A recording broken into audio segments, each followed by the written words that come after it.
উৰাইছোঁ যে নাৰী নিৰ্যাতন বেছিকৈ আসক্ত হৈ আছে মানে কি এইটো আমি কি নাৰী একো স্বাধীন নাই নেকি আমাৰ ন্যায় লাগে আজি আমাৰ বালিজান অঞ্চলৰ সচেতন নাগৰিক আৰু ছাত্ৰ ছাত্ৰীসকলৰ সহযোগত এটি সজাগতামূলক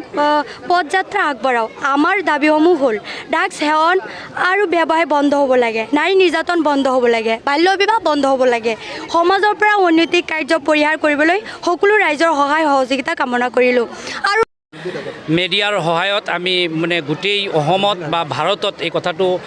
জনাব বিচাৰিছোঁ যে আমি ছাত্ৰ সন্থা বা ওলামা পৰিষদ বা আমাৰ আম পাব্লিক সকলোৱে এতিয়া আমি ওলাই আহিছোঁ মানে আমাৰ অসমখন এতিয়া সুৰক্ষিত কৰিব লাগে আমাৰ নাৰী সুৰক্ষিত হ'ব লাগে আমাৰ ষ্টুডেণ্ট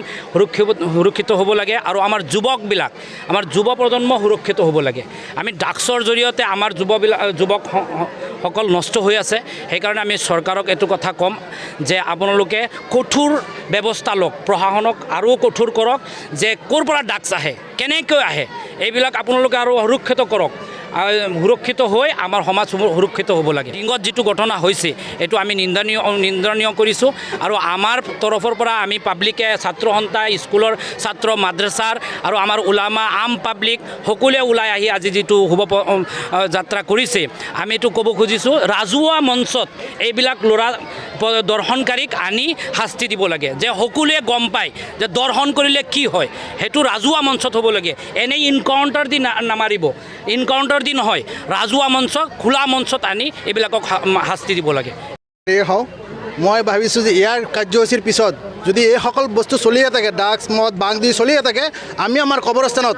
এই বা ড্ৰাগছ মদ খোৱা মৰি গ'লে তেওঁলোকক আমি কবৰস্থান কৰিব নিদিওঁ আৰু আমি জানাজা তেওঁলোকক নকৰোঁ আমি এওঁলোকক বঞ্চিত কৰিম আমাৰ সমাজৰ পৰা যিবিলাক এই অন্যায়বোৰ কৰি আছে যি ঘৰত কৰি আছে এই ঘৰবিলাকক আমি এগৰীয়া কৰিম যিবোৰ মানুহে কৰি আছে সকলো মানুহক আমি এৰেষ্ট কৰাম যিকোনো পদ্ধতিত আমি সুদৰ একেই সুদ মদ বাং যি আছে অন্যায় কেতিয়াও ঠিক এটা হেৰি নহয় মাৰ্চি নহয় অন্যায়ৰ বিৰুদ্ধে আমি যুঁজিম যুঁজিব ওলাইছোঁ আৰু যুঁজিয়ে থাকিম